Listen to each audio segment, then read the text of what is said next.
Hey guys, and today I'm going to be going over part 2 to my How to Be Sub-2 series on 2x2.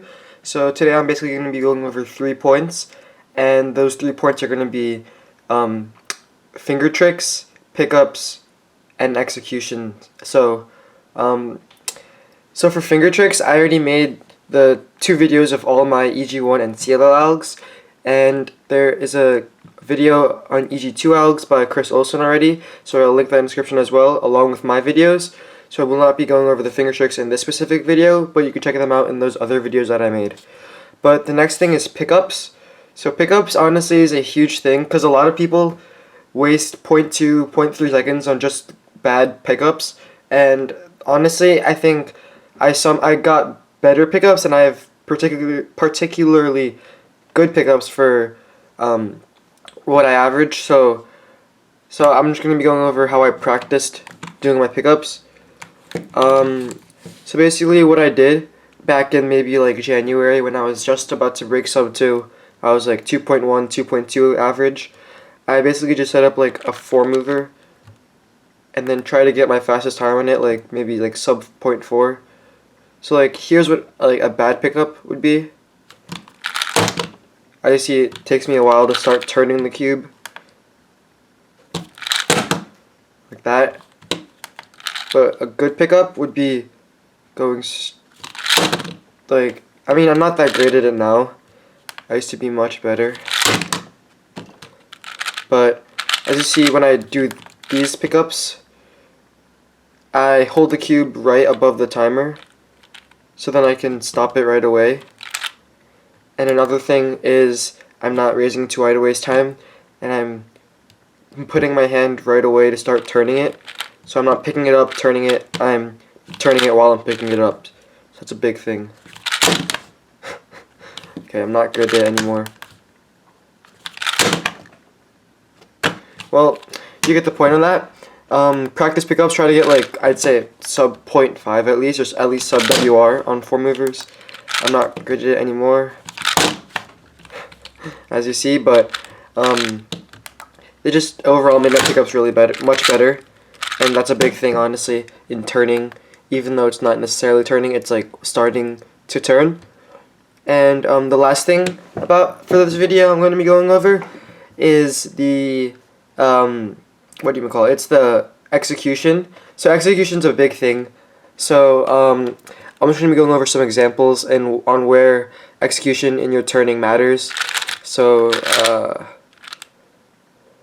so maybe for this, if you have something like this, you wouldn't want to do.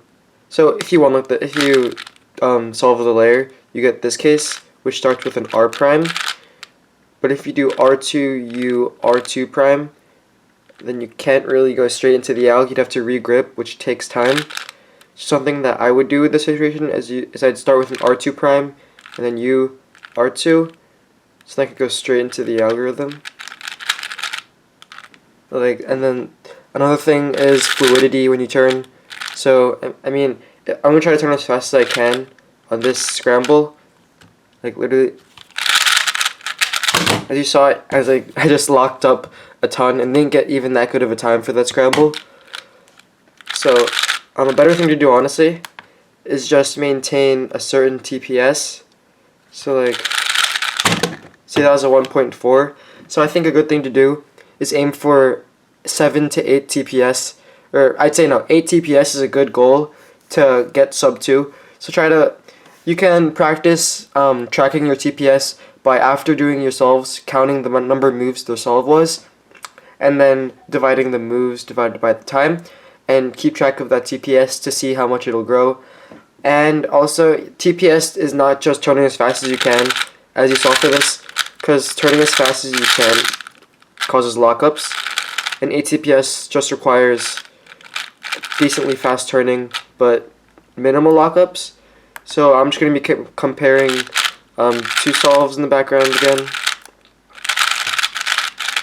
So like something for like this.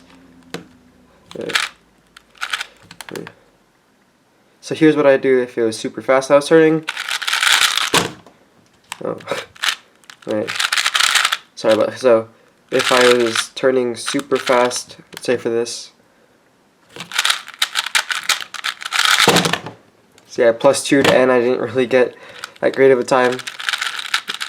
But then if I turn a bit slower, but no lockups and turning smoothly, yeah,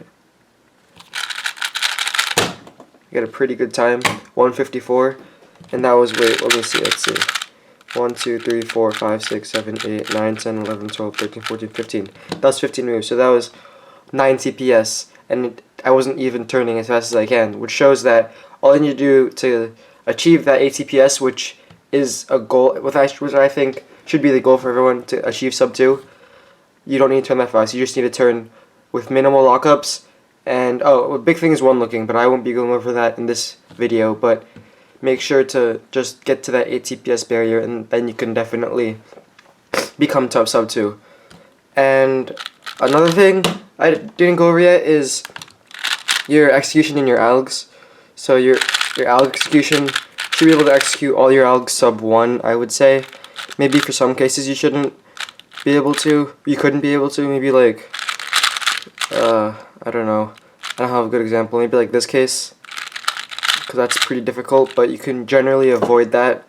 But yeah, that basically goes over what I'm doing. That basically goes over the turnings, that's TPS, and how to be sub-2. So again, the 3 things in this are Fingertricks, which are in the other videos that I've linked in the description, and they're pickups. So I just practiced 4 movers and trying to get sub-WR single, which is 0.49 on them.